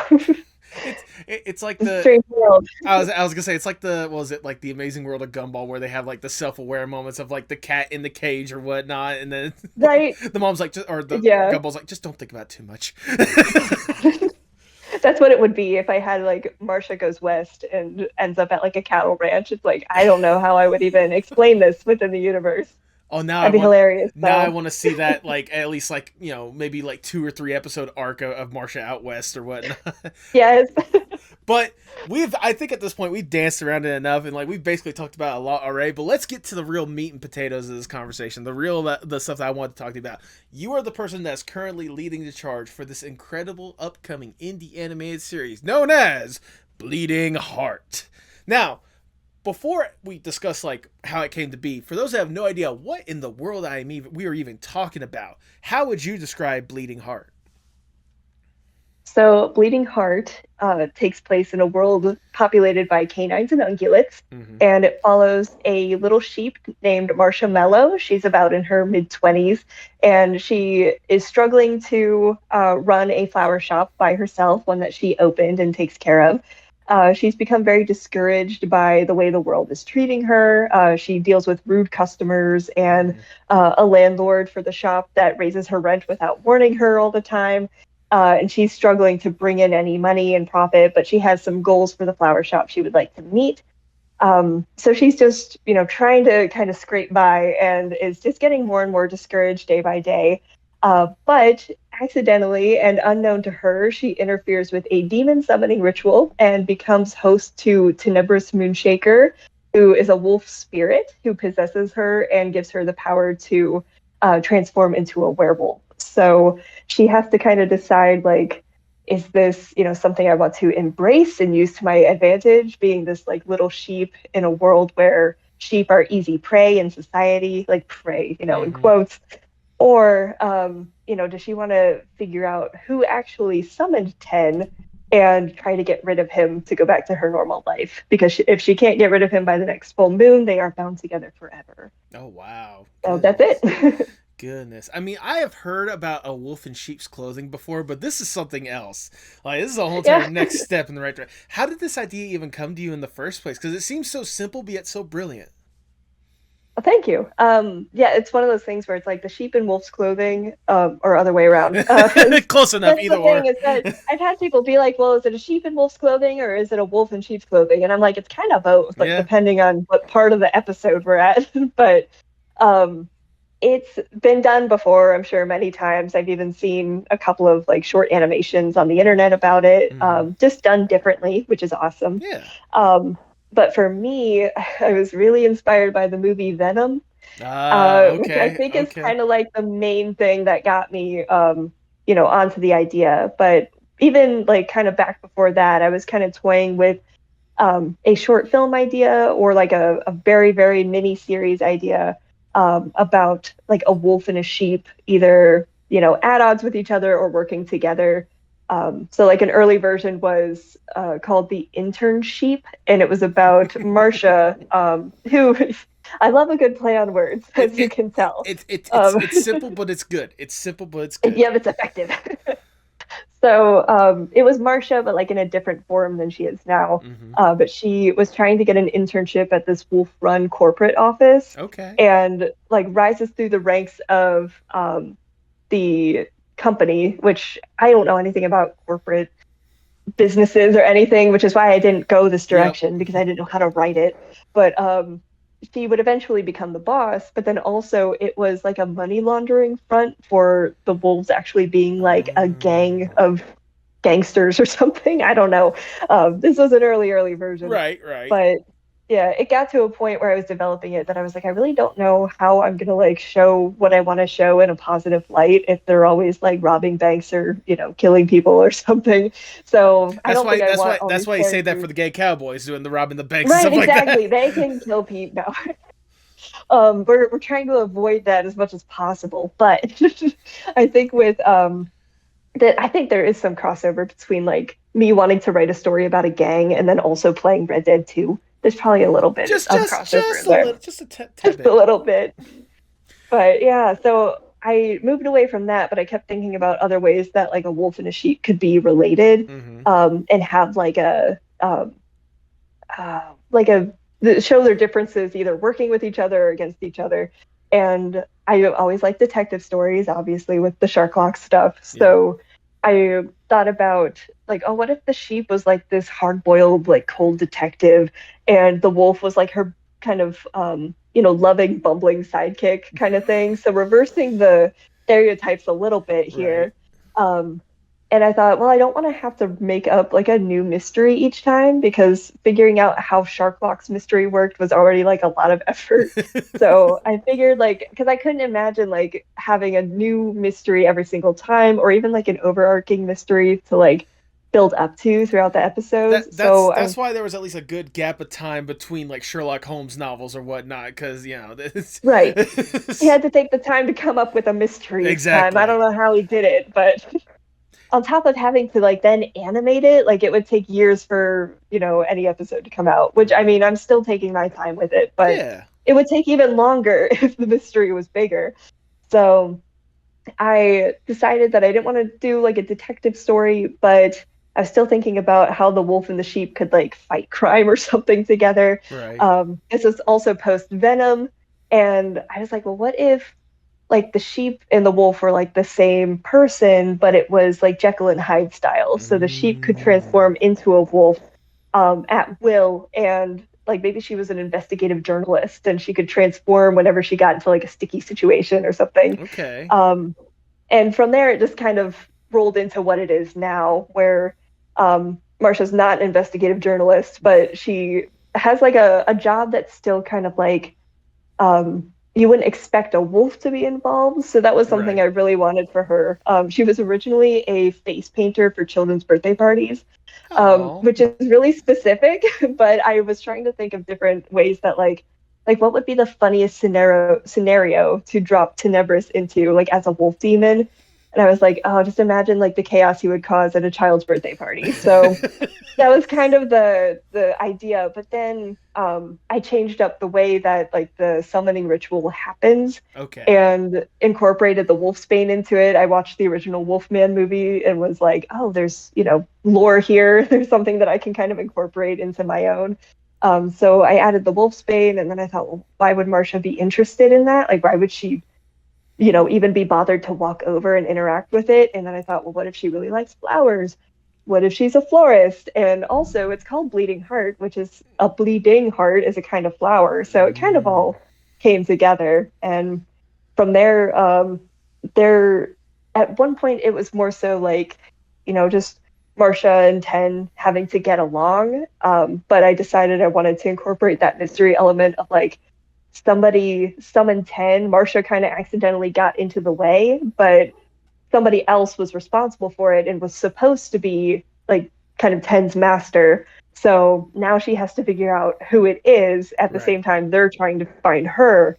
And it's kind of a reverse werewolf mystery instead of like in Silver Bullet, where the whole town's wondering like who the werewolf is throughout the town, because somebody's killing people every full moon. It's got to be one of the townspeople. Right. It's kind of the reverse werewolf because we know that Marcia's the werewolf. She, has 10, but we don't know who initially summoned him, like who the werewolf was supposed to be. So, and then the mystery aspect from earlier came back, and I thought, okay, there can be a mystery. It's just not going to be like a little mystery of the week type of thing. So, exactly. It's going to be a long form, like thinking, like, how did I get here? Right. How did I get back to the mystery again? But also, I love how you were talking about that, and like I don't know if the mic picked up. I think it did for like a second, but you're talking about like, we're wondering like, someone got in the way when it comes to like who summoned the wolf, and then you could faintly hear, you're probably gonna be able to hear it after the fact, but my dog barked almost on cue, like right after you said that or whatnot, as in the dog is trying to like, we're trying to figure it out too. What the heck? We're trying to find this guy. I hope. Get the dogs together. Oh my goodness. But no, like it's I love the evolution of that idea more than anything else. Like how many iterations and how long you've been like thinking through this to get it to this point of what is genuinely like a really truly interesting concept, because like not only do you have like the aspect of the fact of, hey, there's this whole entire mystery of like how in the world did this wolf even get summoned in the first place or whatnot. You now have like the dynamic between like the two characters, the 2-in-1 character, I should say, of Marcia and Ten, like how they're gonna interact. How is one gonna try to like overtake the other one, or like how are they gonna like work in order to like release the other one, if that's even a possibility. Like it's a good like little attention to detail that I definitely see like the creative writing aspect of you like really coming out to really like hone in on certain details and really get some like really good ideas. Like I can only imagine for you like how much of a process, but also how much of a relief it has been for you to really go down this path and like really get to this point to where like here you are right now, like you have the idea and now it's time to actually just present it to the world at some point. It's definitely like the most rewarding part for me is like finishing the script and like locking it in, and then locking in the storyboards too. There you go. Now it's just a matter of animating it and getting it out there, which is the hardest part. No, that's like what? I know, right? It takes the longest for some reason. Like writing is super easy compared to animating, but and then you see me like bent over my desk trying to actually write, and it's like a struggle. But it's because I'm always like revising and then trying to cut down, and oh my gosh, it's 12 minutes long. I need this to be 5 minutes. Like we got to cut it down by 6 pages or more. But because the way, correct me if I'm wrong, the way you're presenting at least like the first little bit or whatnot, it's not just a big old like 15-30 minute long short or whatnot. It's 2 4-minute shorts for at least like the first chapter or like the first quote unquote episode. Am I correct in that? Right. Originally, those 2 parts were put together, and it was supposed to be 8 minutes long. Okay. But I realized because it's taking so long to get it done that I wanted to get something out sooner. Okay. So I split the first episode in half, and I figure, okay, if I can just get out the first 4 minutes, like that half of an episode, and be able to show people like, hey, this is still happening, and like, hope keep this in your mind. Like, I don't want anyone to forget about it. That is kind of the goal versus, trying to just, I guess, slog through that whole 8-minute long episode. And then maybe in the year 2030, it'll come out in full. But the goal is to like get it out as soon as possible. So if that means I have to cut it in half and release it in 2 different parts, then that's the choice I made. So standing by it. Hey, as long as the world gets to get a chance to tinker in this world a little bit and see like what could potentially be out there, because from like the few little bits of taste that we've gotten, like you've already got a lot of people like already grasping for more. I mean, I know I talked about our my buddy earlier or whatnot, Ripstud, shout out to him or whatnot, but like the fact that there's already so many people that are like intrigued just by what you're the 30 seconds of a teaser, if that, like of just like what you could potentially show with this world and how unique of a story, like I'm sure people will be more than happy with the 4 minutes you can actually present to the people or whatnot. And like, Yeah, I hope so. oh no, absolutely. It's I think it's more than a hope. I think it's a guarantee you're gonna get people that are absolutely gonna love this thing. I mean, like, for Okay. like, I'll take your word for it. I I just got so much I want to like know more about when it comes to this thing. Like, I remember what I was gonna say. There's the one thing I did appreciate is like you were talking about, like, what we had talked about previously was kind of like the social hierarchy and what's being presented or whatnot. Um, I remember, I don't know if this is a official storyboard or whatnot, or if this is something you just put out for your resume, but I remember seeing on your website some of the storyboards that you have for Bleeding Heart, and I just love the interaction that you have of, like, Marsha in the flower shop, and the one person's coming in just being like, "Hey, so I bought these flowers 2 weeks ago and they're dead," and Marsha's like, "Yeah, that's kind of what flowers do." That's what happens, man. Like, yeah. And that's official. Like those. That's Okay. I think the one that's on there is the updated version. Which as of right now is I haven't gotten to that point animating yet because that's going to be in part two. Okay, Um, gotcha. but as far as I know, unless I decide to switch it up or something, that's technically like the official board for that scene. I, So I mean, it's really good and it's very well done, and that leads me to ask, like, I think another thing that's impressive is, like, correct me if I'm wrong, but for the most part, with the exception of maybe like a handful of people here and there, like, you're basically working on this yourself. Like, this is basically like you putting yourself really out there. Like, I know you mentioned, what was her name, Sadie, I think, or Sydney, I think it oh, was. Sydney, Yeah, Sydney Sydney helped you out. Gale, yeah. Sydney Gale helped you out with like the trailer or whatnot, a little bit, but like, how much of this is like you putting out there and like producing this yourself? Like, how much does this view yourself versus like how much of this is like you got a little bit of a crew helping you out with what little bit they can? Yeah. It's I I don't want to discredit anyone and be like, oh, it's all just me, but Right. it's mostly me. Just to give people an idea of like why it takes so long to do this. And I don't have like a whole crew of people behind me. I have Sydney who helps me out every once in a while. But she's a spindle horse animator, so she's busy a lot working for Valid, them. valid. So yeah, it was completely valid. So she and I can give her like a little bit of kind of a stipend every once in a while, but she's not consistently paid the same for me, the same way that she is with like Spindle Horse and her other freelance Right. projects. So she's doing it out of the goodness of her heart and the fact that we're friends. So and that she believes in the project, which I appreciate so much from Oh yeah. her. Um, but yeah, so I'm very honored to have her talents involved. But other than her, and having Lindsay Caton, I believe is how you say her last name. She Okay. helped us with the most recent teaser trailer too. She did a couple of scenes. Okay. But she's like the first person who we brought on after Sydney. So Wow. basically, Sydney came to me and was like, Allie, this was when I took a break from Bleeding Heart. She was like, I want to help with Bleeding Heart. You need to get to working on it again. And so I was like, okay, let's do it. So she really like kicked me in the butt, was like, get back to work, which was great. I needed that. So it's just been me and her. And then now Lindsay, who I'd like to bring back, but we'll see how big I can make the crew. That's kind of Right. the goal is to expand, but like I have to do it slowly. Well, yeah, because But I have again, there's only so much that you one person can do, and part of that is also making sure that you're funding the proper people and giving them the stipends right. properly instead of just strictly being volunteer work or whatnot. Right, yeah. So it's very shoestring budget we're Hmm. working with, and at this time, I'm not really interested in kickstarting anything or like Okay. crowdfunding. That might be something for the future, but I'm trying to keep this just like a little passion project that I do on the side. Okay. So I'm trying to get the help that I need in order to finish it and hopefully get it to a point where we can consider bigger and better things like crowdfunding for more episodes. But if that doesn't happen, then I'm still happy with just doing it for fun in my free time. Yeah. It's just going to take longer and it's going to be less people working on it, but that's still, the way it goes. So hopefully I can get more friends to help on it. I've had a couple of friends reach out and say that they would do it just for the fun of it and just to be involved.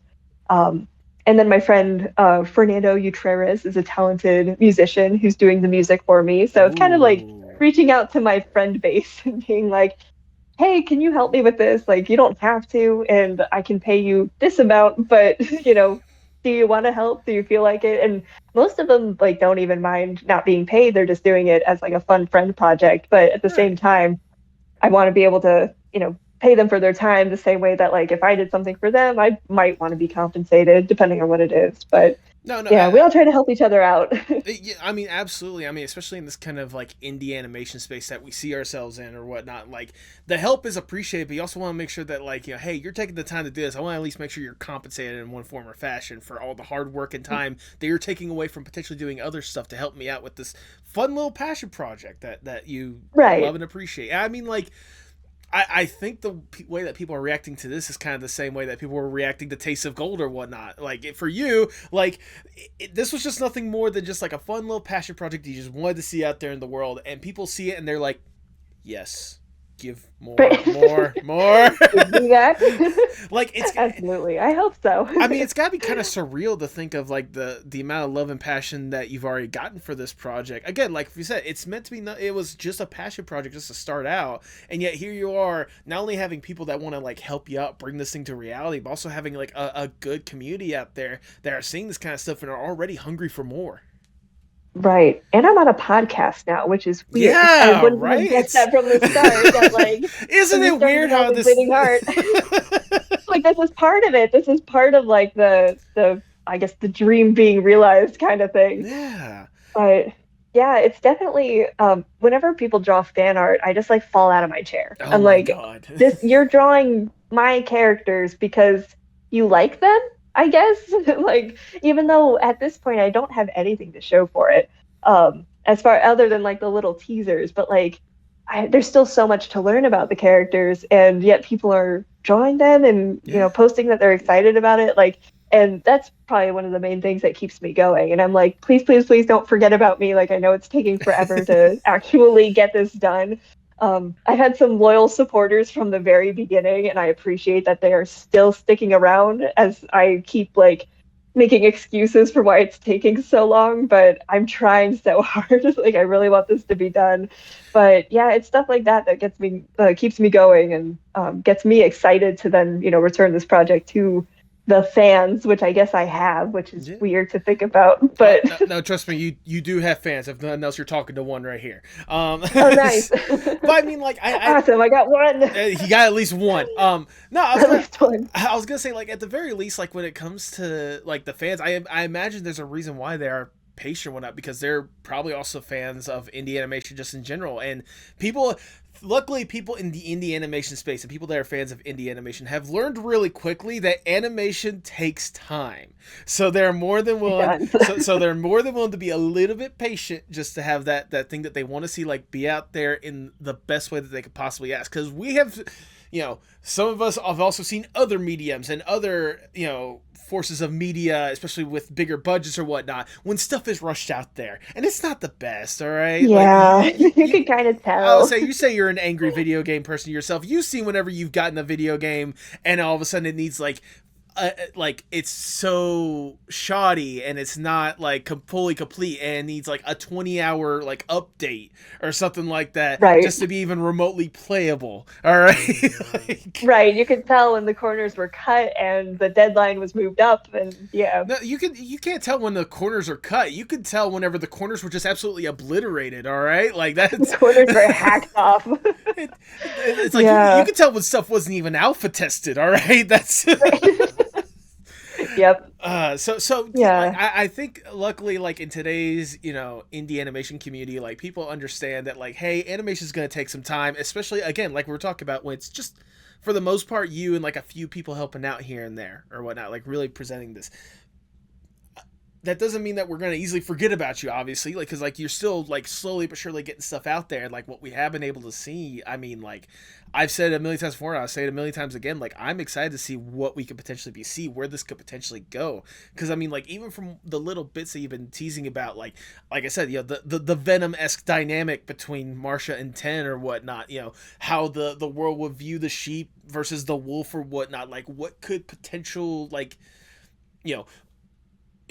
what could potentially happen with the two characters, or what I like, will they stay bound together, will be separated but yet still working alongside each other? Like there's so many interesting possibilities of what you could do.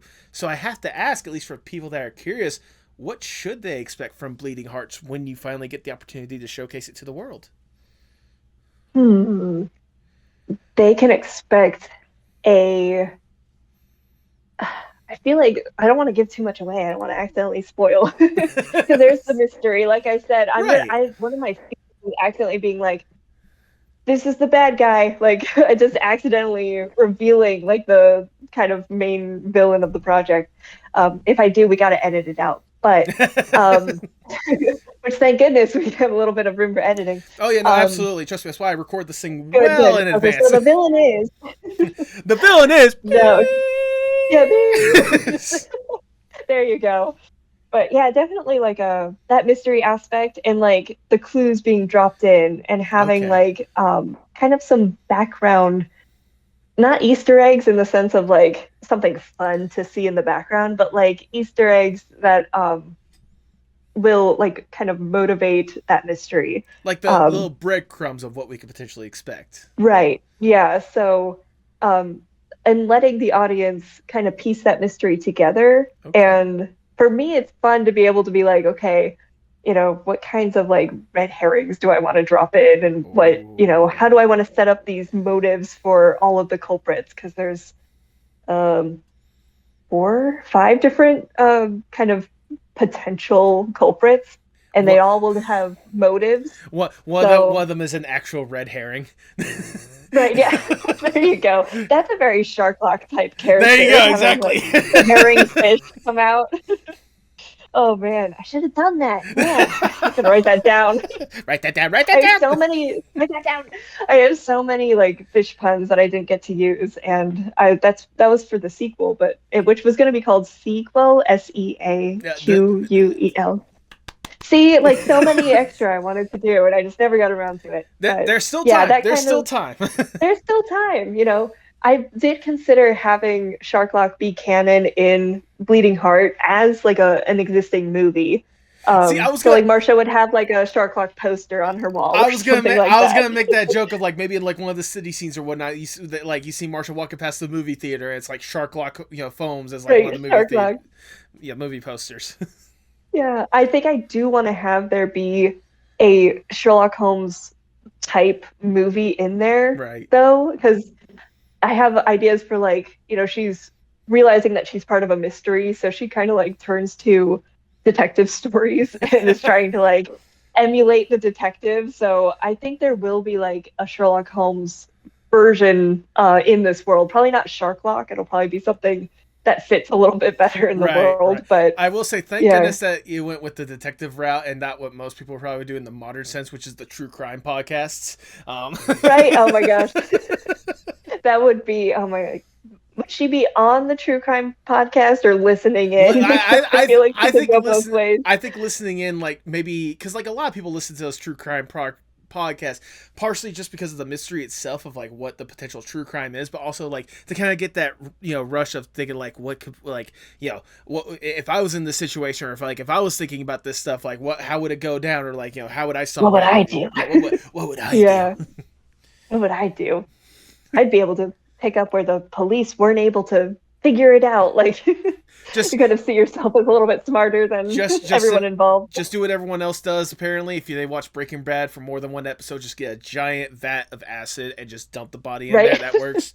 Apparently, every That single works. time. I've heard. No one is ever gonna question where the acid came from. It's just there. Right. I, Oh man. I mean, regardless, like even having that kind of like the really emphasizing like the mystery element, especially with again such a unique supernatural aspect of like the Venom-esque relationship between Marsha and Ten or whatnot, like that. It's really cool to think about that and how the audience can really get invested in that kind of mystery and like really figure out like what in the world is going on in this weird world, like Jesus. Right. Yeah. Yeah. I think that's kind of my and whenever I'm feeling stuck or I feel like it's getting stale or something, Mm-hmm. I don't know if this is like a David Lynch thing, but every time I get to that point, I'm like, I have to make this weirder. This has to be just weirder in some way.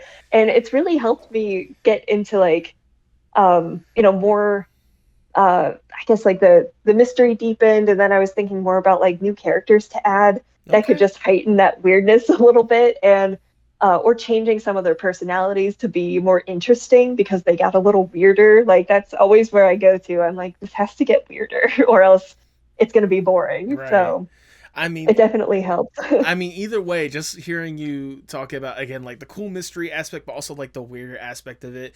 If people are not already interested and invested before they watch this episode or whatnot, they definitely need to be invested now because that I was already a fan of what I was getting a taste of beforehand, but hearing how potentially like really into the mystery aspect, but also how really weird it could potentially get, like, ooh, I am excited for this. Yeah. Oh, I'm glad. I mean, it's got to be really cool for you just thinking like, here you are, years, thinking to like your art journey as a whole, like in general, from when you were starting out watching like the Disney movies or like the TV shows or whatnot, to here you are right now getting some experience in the industry in some unique ways, and here you are presenting these incredible ideas that are meant to be nothing more than just passion projects that people are jumping on board and wanting to see more of. Like, does it more or less amaze you, or is it kind of surreal to think how far you have been able to progress as an artist? Um, I think kind of both. It's just one of those like I think because I don't always perceive that, and I Okay. always think like I'm kind of just in a vacuum doing my own thing, and I'm noticing, especially with Bleeding Heart, that like there is kind of a small but growing fan base. There are people who are interested in it, Mm-hmm. but at the same time, like I also I guess I don't know if it's a fear-based thing, but I'm like, well, what if, everybody forgets about it before I get the episode out? Or Right. like, is this really as good of an idea as I think? Or, is this as good as it gets? It's just, kind of a small pool of people who know about it. Um, so it's hard to kind of see myself as having accomplished things. I know that sounds a little like I'm putting myself down, but it's just strange because I guess I feel the same way I did now, or I do now, as I did, I think, when I was a kid, just, drawing and watching Disney movies and stuff, that like I never would have thought, I think, that I would go down this road because as a kid I didn't really know that was an option. Right. Um, but I do think if I could go back to like my middle school self when little Allie was wanting to become a writer instead of like an artist, and was kind of like writing off animation, like didn't want to do it anymore. If I could go back and kind of, prove that it was a viable option all along, I think my middle school self would be mind blown of all the things that I've accomplished. But me right now, it's kind of hard to like, I don't know. Sometimes I feel like I'm just back where I started, or like, maybe this idea is not as good as I think it is, or something like that. So, but putting it into that mindset of like going back and telling my younger self everything that we've done since then, like that really kind of puts it in perspective more. And it's like, yeah, actually, or I am doing a lot. Like Yeah. I've accomplished a lot, and it's not like the project is dead. It's still Yeah. happening, and we're still going forward with it. There's So, still progress. yeah. There's still progress being made on it to this day as we are speaking or whatnot. It's gotta be surreal. Plus, I imagine going back Yeah, to sixth grade, year whatnot. One of the things they have to emphasize is be like, I like the cute sheep on your shirt. Which I mean, right. come on, flaunt that shirt real quickly. Yeah, That is a really right. yeah. There we go. So people are curious because obviously I'm gonna be flashing like images throughout of like what we're talking about or whatnot, but like you can't tell me with like designs like that or whatnot, and the story that you're teasing or whatnot, people are not gonna be on board for that kind of thing. Like, come on. I hope so. I hope the cute sheep is a selling point to some people, and maybe the cool wolf demon is a selling point to other people. We'll see. Why not both? There's something for everyone. I said, why not both? Both could be the selling point for Why the same not both? person. Exactly. Me. It was made for me, honestly. There That's you where, go. And everything comes back to I'm just doing it for myself, and if you like it too, then hop on board. And speaking of being made for you, I think that'd be a good way to transition to this next question, Allie, because if I can, I want to give you more or less the dream scenario, if I may.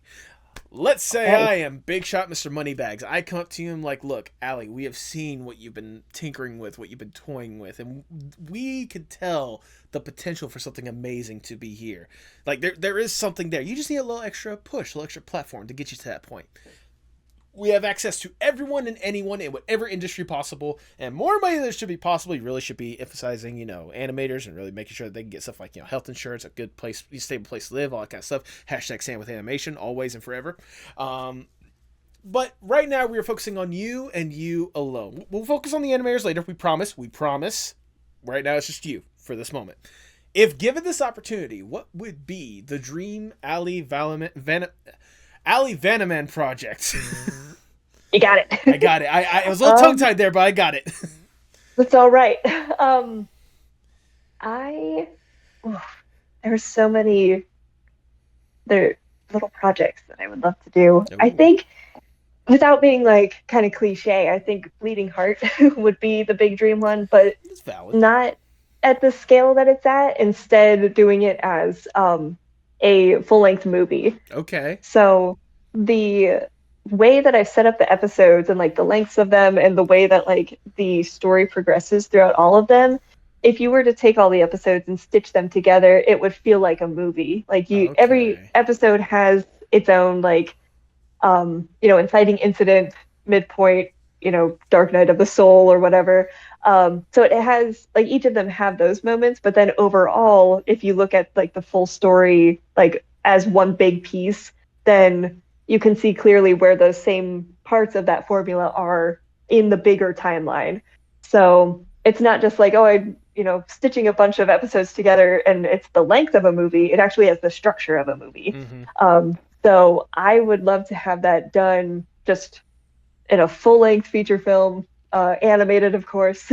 And I don't know how you would do that in live action. That'd be a little hard, but we could have to train wolves to do some weird things. I'll say we could do the Lion King live action way. The live action, yeah. Oh my gosh, Marsha and Ted in like hyper realistic CGI makes my skin crawl. I was gonna say I suddenly regret saying that. I suddenly regret saying that. I need someone who's very good at like computer animation or like modeling and texturing to do that for me, just so that I can cringe at it a little bit and we can just get a good Photoshop in there or whatnot. Like I think just Photoshop it. Oh man, that would be something. That would be something. Yeah, I think I wouldn't mind if it was 3D animated, but I am a 2D enjoyer and 2D supporter, so I feel like that would be the dream. But at the same time, it would be fun to see it realized in 3D as well. So I don't know, one or the other, but of course animated. Yeah, of course animated. At the end of the day, there was no debate when it comes to that. Right. I mean, like I said, we have access to everyone and anyone. So like, maybe, I mean, we could do this however you envision it, however you bring forth or whatnot. Like if you want to see how it is in 3D first and then just decide, I think 2D is gonna be better. We have the resources for you to do both aspects of it and see how it looks in one form or fashion. Nice. Nice. We could do Spider-Verse and just do a whole bunch of different styles. We could do Spider-Verse. 2D, 3D. Live action all together. Throw the live action in there anyway. Have Marsha in 2D and have 10 in 3D. Yeah, that'd be cool. That would be cool. It'd be like just a particle effect of smoke or something. Yeah, it'd be awesome. I'll say it'd be like that one episode of the Simpsons Treehouse of Horror or whatnot. That's actually based on Venom. Now I think about it, of like like you got Homer in 2D. I've only seen a part of it, but like you at least know the clip that I'm talking about, or like the short I'm talking about or whatnot, where Homer's in 2D, but like the pants are in 3D or whatnot. But sadly, we gotta get down from the dream scenario. We gotta get back to reality, and I'll ask the ever so generic question: where do you hope to see yourself in, say, 5 to 10 years from now? Oh my goodness, that's like a million years away. Right? Honestly, I could still be working at the library. I could be moved on from there. I don't know if I feel like after COVID, I haven't had, I tried to do a 5-year plan and it didn't really work, but I also decided I didn't want to do that anymore. Mm-hmm. So I feel like no matter what I say, I'm going to end up wanting to do something else later. But I at least hope that the first 2 episodes, so the first 2 parts of episode 1 of Bleeding Heart are out and done and everything. Okay. Whether that's because I was still doing it in my free time while working my 9 to 5, or because something happened and I was given, the ability to work on it full time or something. I don't know. I don't have any specific goals for how I want to get it out. I just want to get it out somehow. So definitely that. But yeah, I'm kind of just happy chugging along through life the way things are right now. So I'm hoping this is less for me and more for industry at large, but I hope within 5 years the industry's kind of doing better again because part of me, being at the library right now is because there's not a lot of jobs available in animation. Right. So yeah, my other goals, which would be to kind of return to that industry, are dependent on whether or not the industry is going to swing back, which I think it will. I know it will. I'm going to have Yes. that manifest that in the universe.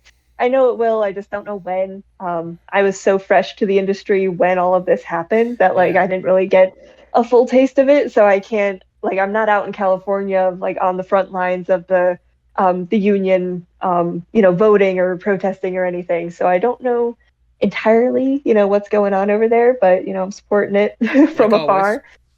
Yeah, so we'll have to see what happens there. But if things are looking good, I might, get my foot back into the industry. I might freelance a little bit, but no matter what, I hope that, Bleeding Heart is still making progress, and hopefully within 5 years, but hopefully within 10 years, I'll have like at least 2 or 3 episodes out. There you That would go. be good. I'd be happy with that. Um, I would have loved to do one episode a year, but I don't know if that's going to happen. So, but things could change, or I Yeah. could end up, kickstarting something and doing it full time from home. I don't know, but At the very least, like, I can imagine once you're able to get, episode one, part one out there, like, you're gonna get a lot of people that, if they weren't already before, coming in and showing that love and support, and there'll be enough of a Kickstarter to at least get like the second part like funded and out there probably sooner, hopefully. Knock on yeah, wood. knock on wood. I don't have any wood I, around me, I I so knocked on it for you. I knocked on it for you. I I got you can't reach the wall. covered. Okay, good. Oh, I was uh, like, oh no. Every time someone says that, I'm like, oh, yeah, there's nothing around here. I mean, there's your door, but I imagine Like, that's a bit of a reach or whatnot. all the way over there. Oh Jesus. Yeah. As we start to wind down the episode, I just got one last question I want to ask you, Allie. Obviously, you are deeply entrenched in art, like I illustrated earlier. From whenever you were little, watching Atlantis and such, to here you are right now, like taking the opportunity to really let that passion project of yours like grow to this point to where you're making it the reality that it is. How Mhm. important is art, not just for you, but for the world as a whole? Oh my gosh. I just got a hit of like emotion when you said that. I was like, oh, don't make me cry. No. No, Art is, that's whenever I compliment you here in a little bit. But go on.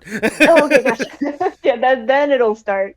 Um, it's the most important thing we have, I think. And maybe I'm biased because I'm an artist, but um, art's one of those things that like it serves such a noble purpose, and yet it's so like um not appreciated sometimes. And I don't think people realize how important the art is in their lives. We talk about like the movies that we see, the books that we read, the things that we like consume for escapism purposes, or even Mm-hmm. just like, I don't know, if you live in the city and the walls of the city are, with like covered in art, street art, graffiti, things like that, or like mural art Right. that is still something that like you're kind of consuming in a way if you look at it and you're whether you even stop to appreciate it or not, but it's just one of those things that it's all around us, and it's one of I think people are realizing now as AI art kind of becomes a big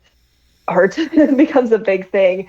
They're realizing that like that's the most human thing that we have. Like you can go to work and work your 9 to 5 at, some corporate office punching numbers or something into a computer, but like that's, we weren't meant to do that really, like as, that's not an innate thing that, humans have been, like evolved to do, I guess. But yeah, all the way back to like prehistoric times, we were expressing ourselves through art. And Right. I think that's lost on a lot of people, whether they consume art or they want nothing to do with it, or they are artists. Most of us know that like that's the most human part of ourselves is how we express ourselves through art. And now more than ever, I think we need stuff like that, even if it's just something fun and goofy and serves no deeper meaning or isn't, doesn't have a conversation about it. If you just want to draw a picture of a little cat in a cowboy hat, then that's still better than either A, not making art, or B, AI generating a picture of a cat in a cowboy hat. because it came from you. So Exactly. I do think that it's the most important thing we have, and it's never going to go away. And even if AI are, I keep calling it art, it's not AI stuff. Yeah, Um, there you go. AI slop. yeah, slop. Yeah, that's a fun word. I love when people say that. Right, right. But yeah, with the rise of that, I think people are going to be even more interested in the human-made stuff. Like I do think there's there's fear around it. I think that's valid, but I also think that it's even more important to without trying to feed the machine, like getting your work out there and showing it to other people. Um, and I don't know how much of my stuff has been fed in, but I kind of at this point am hoping it's just gonna die at some point. So whether or not my art is in there doesn't matter because it's eventually probably not going to exist, but my art will. My art Yes. separately will continue to exist. So that's why I Absolutely. still want to get stuff out and still keep making stuff.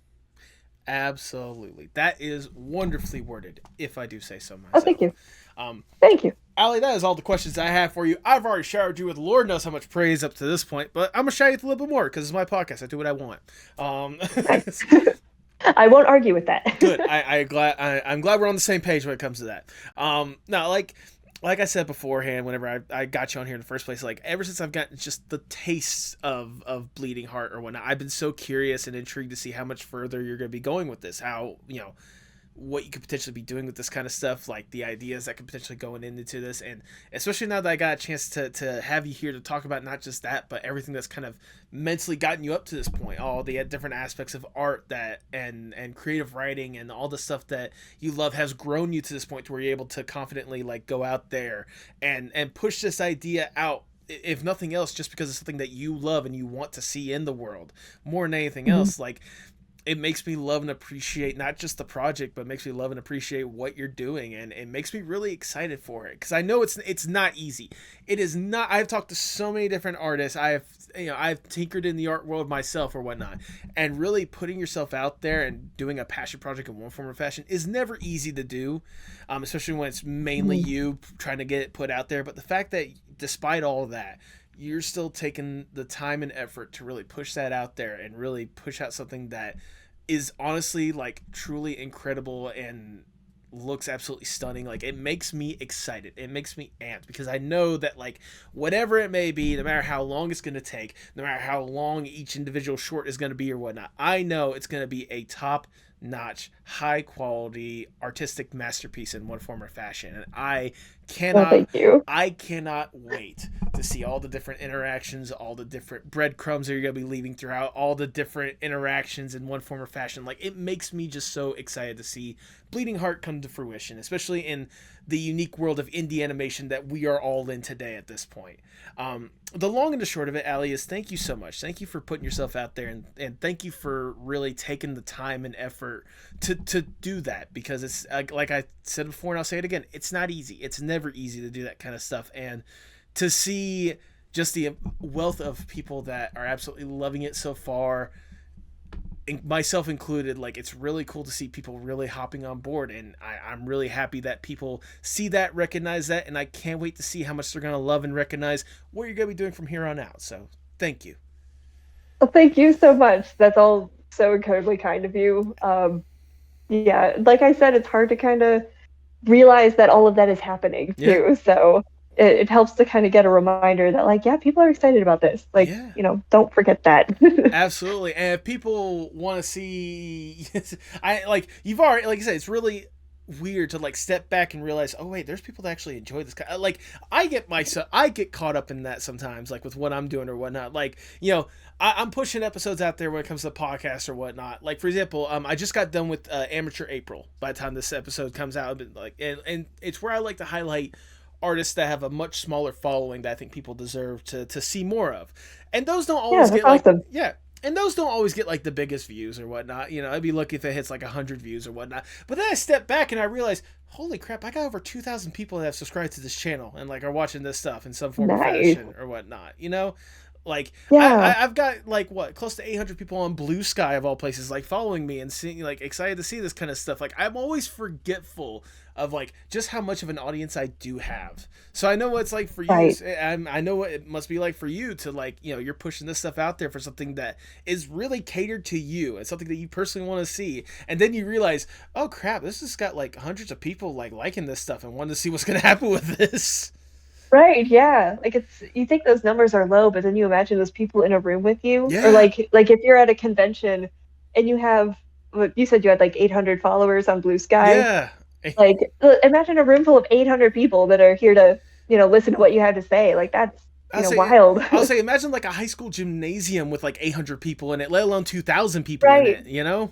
Right. Yeah. It's like, Oh goodness. man. Like Um, it will have the football stadium filled in no time. Like exactly. I don't Exactly. even know how many people fit in there. I'm not into sports, but Exactly. as I As we've illustrated by how unique it is for you to be working on basketball stuff, but yet you're not much of a sports person.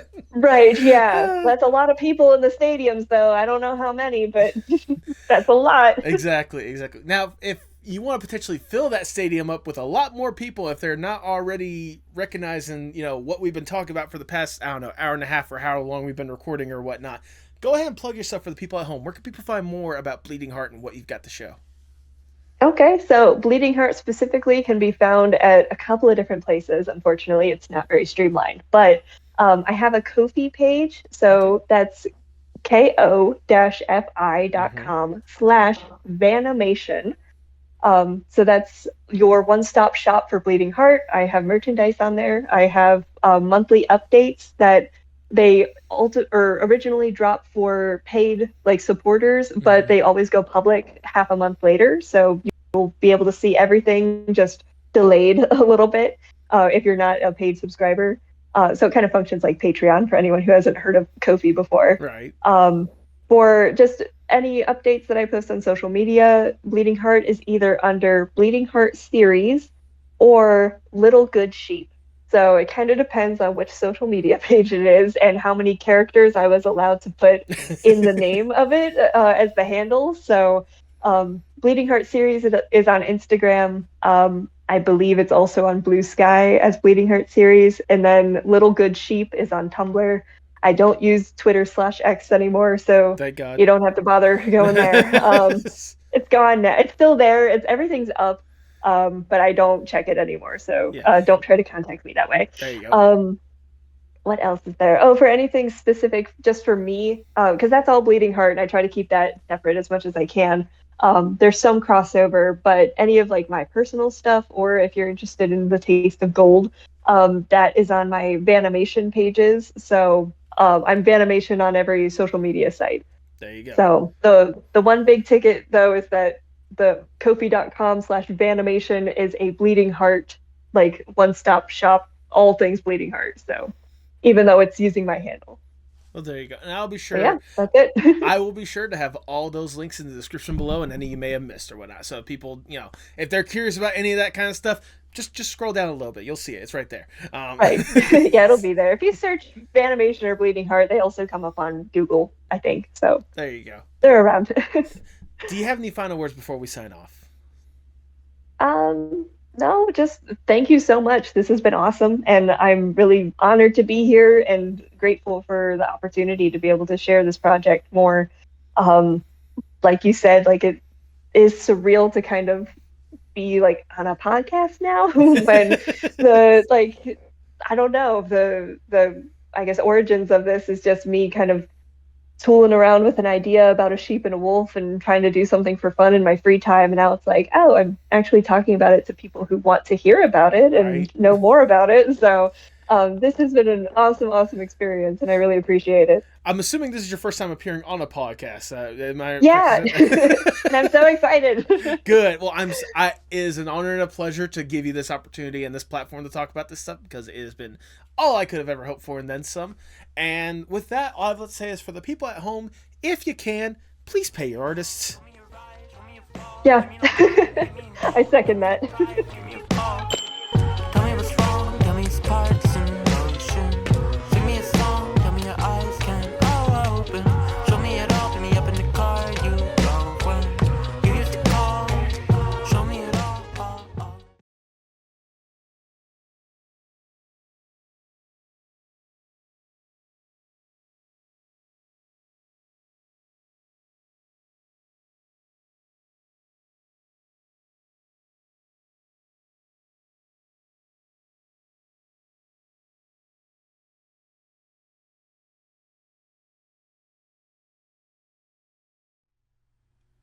Thank you so much for sticking around to the end. If this is your first time listening, I greatly do appreciate it.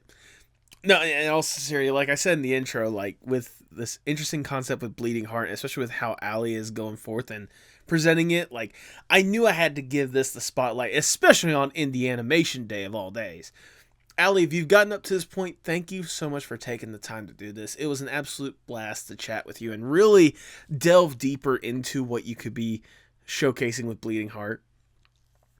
I know I say this every single time with Indie Animation Day, but I am always amazed with every new project or every new concept that gets sprouted up that I first get a chance to see in the indie animation community. I'm going to go ahead and spoil something, but I'm going to be having a few more indie animators within the immediate upcoming weeks, and what they've been able to do with indie animation still amazes me. Like, I'm absolutely blown away with what I am able to see, what I've been exposed to when it comes to the indie animation scene. And especially bringing those indie animators onto this podcast and having them really delving deep into their thoughts. Really seeing where they're coming from. It makes me love and appreciate all this creativity more.